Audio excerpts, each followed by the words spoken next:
Hello everybody, hope you're doing okay. Welcome to my front room. Now, the Chicago Marathon on Sunday, I thought I'd do one of my training analysis videos. This time I thought I would stick to the people who I thought were very serious runners and not serious in the funny way.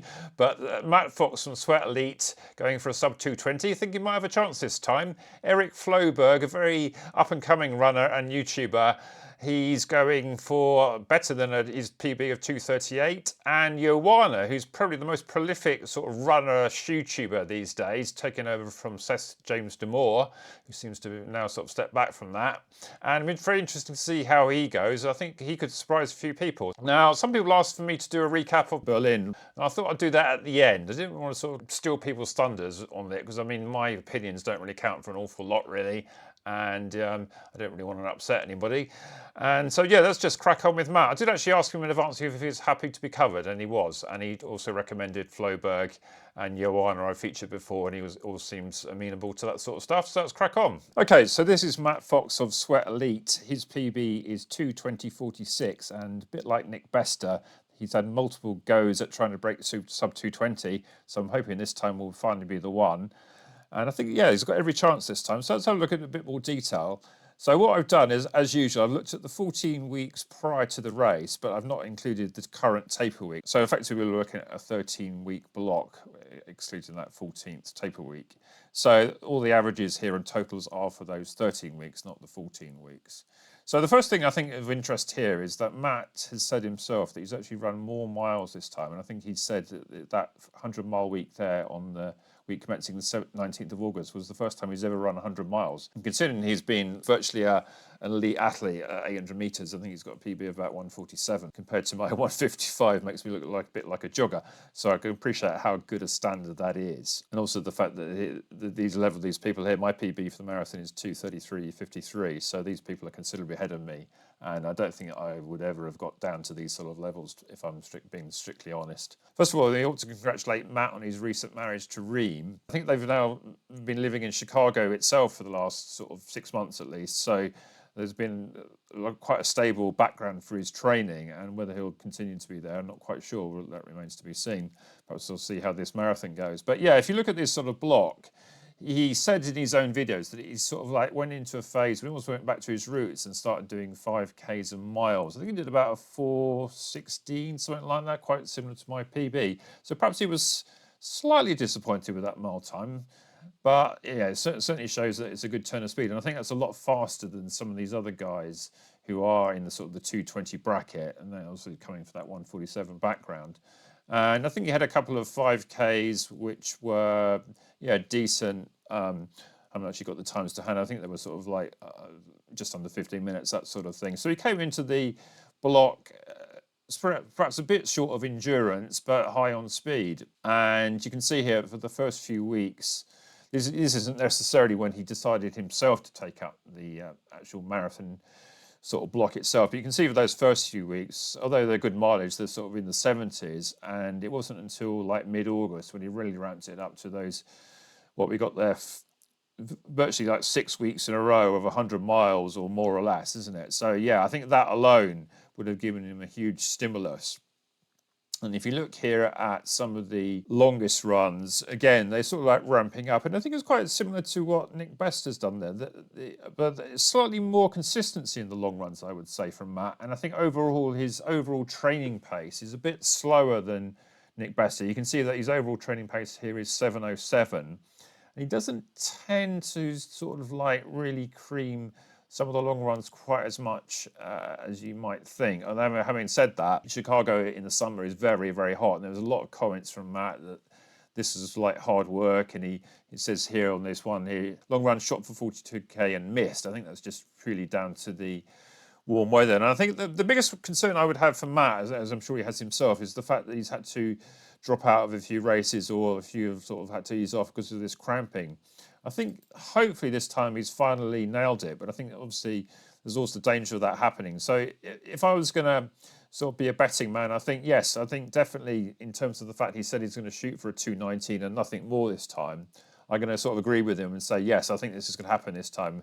I think playing devil's advocate, I'll go for the 2:19.45, exactly the same as Nick Bester, because I think both of them, those guys, have really worked hard for this, and I think both of them, they deserve it. So if you're going to look at a bit more detail here about some of the other things, he did one half marathon race in 67:02, which gave himself a B- rating. As far as I can see, that was very close to his PB of 66:48. And I think it was sort of like, I got caught out in the last one in Berlin by putting too much sort of stall on the half marathon races. But what you would say there, that half marathon race is a lot quicker than what Nick Mester did. And Aubrey, at a different level of running, also didn't have a particularly sort of like amazing half marathon compared to his final marathon time. So yeah, I think in that sense, he's definitely doing very well. I think the one session that really did stand out for me, and he did a video on it, and I thought it was quite remarkable, was actually basically where he actually ran faster than his half marathon PB in a training session, but not even an all-out half marathon here. This one here, 2 by 10K with 1K flow in 30:54.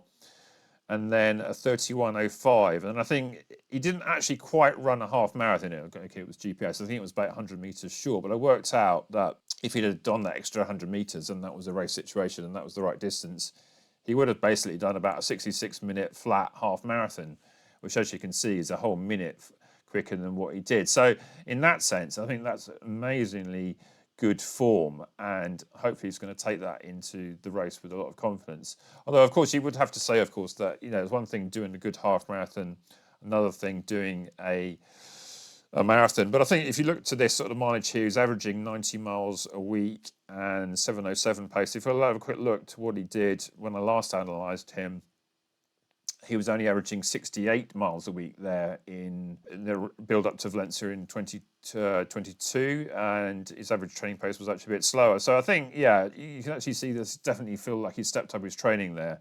So yeah, wish him all the best, and we'll look forward to seeing how he goes. Now, another guy, Eric Floberg, he also lives in Chicago, and I don't know if you follow his channel. He's a very good videographer. I think he sort of started off in a different area and sort of almost done the running one as a sort of a sideshow. But I think a couple of years ago, he was sort of like making a big thing of breaking 3 hours. And he's already, after a few marathons, he's already now down to 2:38 in Boston. And I think people always consider Boston to be like a slow course. But it was interesting, I thought that Ben Felton's PB came from, I think it was the same race actually, 2:24. And since then, he hasn't improved it. So I think sometimes that Boston can be a bit quicker than people think. But yeah, you would have to say that Boston isn't the fastest course. And I think Chicago is often a bit of an underrated course. I mean, one of my friends, Paul Doyle, who's a bit of a 6-star marathon runner, a sub-3 runner, he always says on a good day, Chicago is potentially the quickest of the lot because he thinks it's basically the flattest. And I looked at the weather forecast, and it looks like it's going to be sort of like in the mid-15s, raising to about 18. A bit of wind, but not too bad. So I think the conditions should be quite good. Now, Eric here, it's interesting. He's run a lot less miles, but I think that's slightly skewed by the fact that the first few weeks of the block, he'd come into basically from a 5K track race where he did a PB of 16:14. But I think a few days before the track race, he actually got ill. And it kind of lingered on for a couple of weeks. He actually did the track race. And I think I was sort of thinking he'd probably run under 16 minutes. So the fact he didn't did suggest that he wasn't his fighting best, but well done for actually getting out there and doing it. Sometimes you just need to sort of like give it a go and see what happens. But when I looked at his notes here and his mileages, he was certainly struggling for a couple of weeks afterwards. And even like a month later, he was still saying that I'm not quite sure that things are okay. And that sort of accumulated in here the fact that the long runs weren't very long. I don't think he really had started marathon training in earnest, basically because of the fact that he didn't feel very great for a mile. So you've also got to be a bit careful when you have sort of like post-viral fatigue, because if you sort of like train too hard, you can kind of linger for months and months and months. And yeah, so it was good to see that he actually got over it. Brought back days when I had glandular fever in '92, that you were going at your best performances, and then all of a sudden you feel like you couldn't run at all and you just couldn't work it out. So hopefully it wasn't anything like that. It was just basically a cold that just lingered on. But anyway, if you look here from about mid-August, as Matt did, the mileage started to creep up. I didn't get to a huge amount of the mileage, I would say, with Eric, but he certainly put in some good sessions here. And in the block here, he's got a half marathon race of 1:12:25. So I think it's interesting with him because that PB is almost identical to mine. It's 5 seconds quicker than what I did. And I went on in the same time frame to do 2:33:53. So when I was looking at his video, how he's going to do, he seemed to be unsure because, I mean, I think obviously the minimum aim was to break the PB 2:38 in Boston. But he was sort of saying he was always going to try a negative split. I think maybe the course lends itself to that. Obviously, being a local, he's going to know better than me about where best to put the effort on the race. But it just seemed a bit odd that he was sort of talking about, oh, the one aim was to break 2:38, but if I feel good, I might just be able to break 2:30. So I just hope he sort of like in his head chooses a pace which is a good pace. And I think based on that half marathon PB, he should certainly be looking to at least run the 2:33 that I did. And I think he's actually better at a long distance runner. I mean, I was always a jumped up 800, 1500 meter runner. You might argue I'm a sort of like a lower version of Matt in that sense. But I struggled a bit with the distances. And I think when I look at some of these splits that Eric's doing on some of his track sessions, they're certainly impressive, but he's not running some of his like short reps that quickly.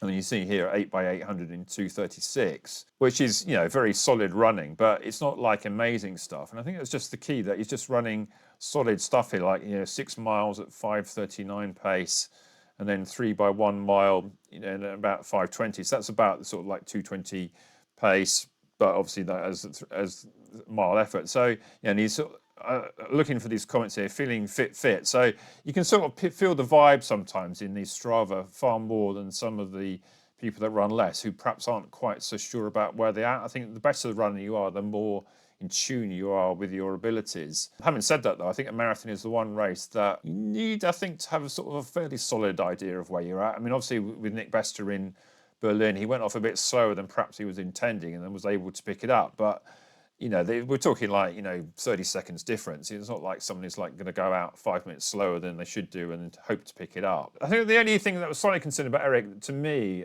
although I got it a bit wrong with Nick, is that he's only done one run over 20 miles. Although having said that, it was very similar to Nick, that his last sort of big session was his longest run of the block, 23 miles there, and he actually averaged 6:10. So that in itself is a very impressive run, and obviously that wasn't a continuous run.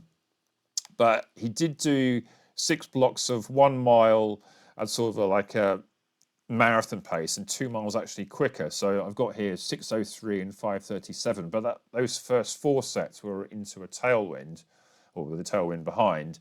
And then when he turned around, he was a bit slower. So yeah, very impressive session. But I think just have a bit of caution in terms of, yeah, don't get carried away. But yeah, I think he's now a very experienced runner. I think, yeah, as I said, I think for him, around about 2:32, 2:33 was what I expect him to do. And I think as a minimum, if you can get onto that 2:38, that would be a good day out. It's always a good day out when you break a PB.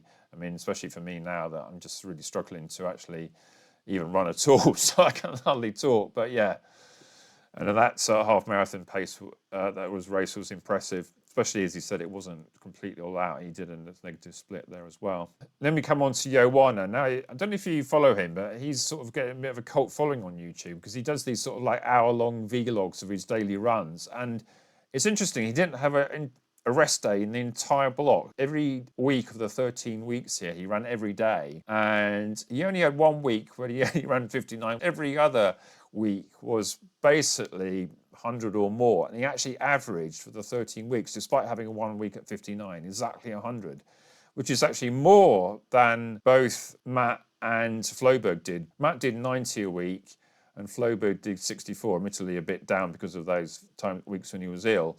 But yeah, to actually average 100 miles a week is just amazing. And I think it's interesting to me that the only person I know that isn't perhaps a sub-elite runner doing that sort of times, but I do wonder whether he's going to absolutely crush this, because his current PB was in the spring Coast Guard Marathon, not one I've really heard of. He did a 2:49. But some of these runs he's done recently, I picked out one here. He done a 24-mile run at 6:40, which is impressive in itself. But in the middle of that, he did a 5K PB of 17:18. And then, as well as that, he also finished up with 4 miles at marathon pace. And then for marathon pace for him now, it's definitely seeming to be 6:05, which points to about a 2:40. But will he be able to find something on the day? And I think it's interesting when you run this much. And he's obviously, you can see here that he's tapering slightly. He did 79 last week. And I think looking at his Strava this week, he's doing a bit less. So if he can come into the race really fresh, and he's clearly up for this because he doesn't race very often, then I think he could spring a few surprises. The only thing I would slightly be doubtful of is if he just basically he's knackered from all the training, and I hope he hasn't left all his good work in training. Because you can see here, there's the one person of the three that actually did an over distance run. He did a 27 miles, but he actually ran that at a sub-3 marathon pace. He did a 2:56 split, which I think would be pretty much his second or his third fastest marathon in training, running a bit very fractionally over distance. So yeah, and another one here, he's got a session where he did 4 miles, 3 miles, 3 miles threshold, and he's counting threshold as 5:35 minutes per mile pace. That's the same sort of pace that Eric was doing his half marathon in 1:12, 1:13. So that's quite an amazing pace for somebody who's got a current PB of 2:49. So I think he's going to break 2:40, and I wouldn't put it beyond him to go somewhat quicker than that. It just depends how it goes. I mean, obviously, this time I'm rather sort of hyping up all these people. Maybe last time I was selling a few people a bit short. But I think when I look at these three training schedules here, I'm really impressed, actually. And just goes to show that when you want to do well in a marathon, you really do have to put the work in. And I think there were a few people in Berlin that maybe got caught out in that respect.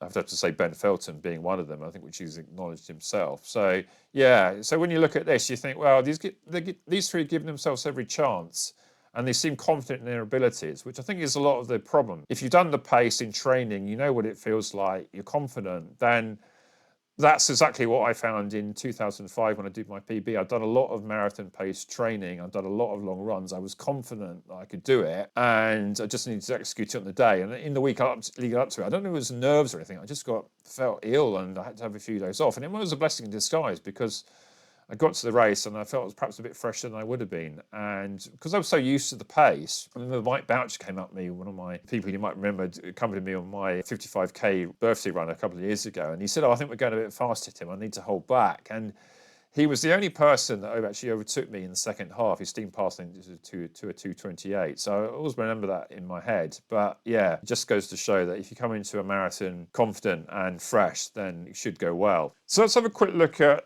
how the Berlin one's done. Now, I got a bit upset because I may as well mention it. Aubrey seemed to got a bit upset by the fact that I thought he was going to potentially not break 5 hours. And fair play, he did best of all the people that I said and did 4:25. But there were some unfortunate comments on his channel having cited me, and it did upset me. But I acknowledge the fact that, you know, if you say someone's going to run 5 hours and they run 4:25, it makes you look a bit of an idiot. So I hold my hand up there. But yeah, comments about doing this video from my parents' basement. I mean, one of my parents have died, so yeah, that wasn't great. But yeah, let's have a look at this anyway. So I've got the spreadsheet I did before. This is what I called a guess. And I put guess on the spreadsheet. I haven't changed the spreadsheet. All I've done is just added this actual column just to see. I'm just going to do this in no particular order. I'm just going to do it in the order that I feature these people. And I've added in the 5 people actually featured properly. So Ben Felton here, I guess 2:32, and he did 2:38. Now, what I thought was ironic, he went through the half marathon 90 seconds quicker than my half marathon PB, which is 72:30. So he was, I think, a fraction under 71 minutes. And he ended up 5 minutes slower than my marathon PB. So I think the problem with Ben, he just wasn't able to do enough running in the build-up. And as he said in his own video, that, you know, cycling is good for baseline fitness, as I'm finding at the moment, but it's no substitute for running at that sort of level. So yeah, it was a commendable effort. And, you know, I was to say that his actually half marathon split was more impressive than his final marathon split. So good luck to his build-up with Valencia. Now, Philly Bowden had an amazing breakthrough. I think I did say, my exact words were something like, I said 2:28, but I think she could go a lot quicker. So I'll take some sort of comfort from the fact she did run a lot quicker, and she did an amazing 2:25:47, which makes her the 9th fastest all-time British female marathon runner. I think she's now got every chance of making the next Olympic team. Well, what the Olympic standard will be and what the Olympic qualifying criteria will be remains to be seen, but certainly she's putting herself in the picture now for sure. Now, Ben Johnson is another one who I thought would do well, and he actually did a little better than I thought, and he did a PB as well, 2:35:30, so well done there. I think I would say with Ben, I'm never quite sure whether he's going to go all out, so I think he's running in Chicago again this weekend. It will be some feat if he could run another 2:35, but best of luck with that. Now, Megan from Believe in the Run, I presume the Believe in the Run crew are in Chicago. She was a bit slower than estimate, but she did say in the build-up she wasn't quite sure of her fitness, and yeah, so that wasn't entirely unexpected. So good luck if you're running in Chicago. Now, Tommy runs. It's not actually his real name. I forget what his real name is actually, but I had to sort of do a bit of research. But he ran 2:51.52. So again, did slightly better than I'd forecast, but I thought I was sort of more or less in the ballpark. Matt Bircham, I thought I got that fairly well. I guess 3:15. He did 3:13. Kufuzi, now he actually said after the video that I didn't actually hear it, he was going to target 3:10. And if I'd have heard that, I would have said he estimate was 3:10. And I think my guess there was I wasn't quite sure whether he was going to go for it or run a 4-hour marathon with one of his friends that he has done in the past. So I almost split the difference there. So I think that estimate was really not really estimate at all. That was just sort of placeholder. So he gave it a good go, and 3:13 was his time there. Chicago was obviously where he used to live, and all these sort of those infamous sort of runs along the beach where he'd run through every shoe, getting them wet. So yeah, I'm sure he'd be running, but I imagine he's probably not going to be going too hard this time.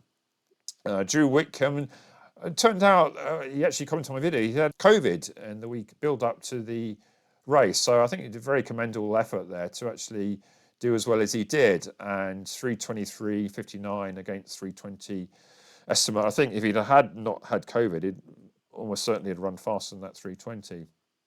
Now, Thomas and Aubrey ran together, so their times were both 4:25.06.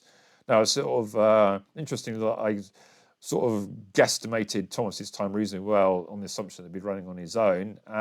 But yeah, Aubrey did amazingly well, 4:25. And I was just generally thought when I looked at some of his half marathon times and the fact he's a new runner that he just wouldn't be able to sort of like last the pace. But yeah, hats off to him. That was a very, very impressive run. I'm not just saying that now. I did say that in the comments on my video after the fact. And, you know, that definitely there you can see it in black and white. He's the one that I got most wrong, and look forward to seeing how he goes in his next few races. He's got, well, he hasn't actually said it yet, but it looks like he's going to be running New York, doesn't it? I think if you're a betting man, that would be the one that he's sort of hinting that he's going to. Now, Chris Ford, yeah, he did all right. I think he acknowledges himself that he's not really on his best form at the moment. And I think if you're going to run slower than your PB, to run 3:59.52 is a time that looks far, far better than running 4 hours and 1 second, isn't it? So I think he'll take a lot of heart from that, and hopefully he can get through the Yorkshire Marathon and get some good training in, and hopefully look to do his PB next spring in his next race. Donato, I thought, did very well.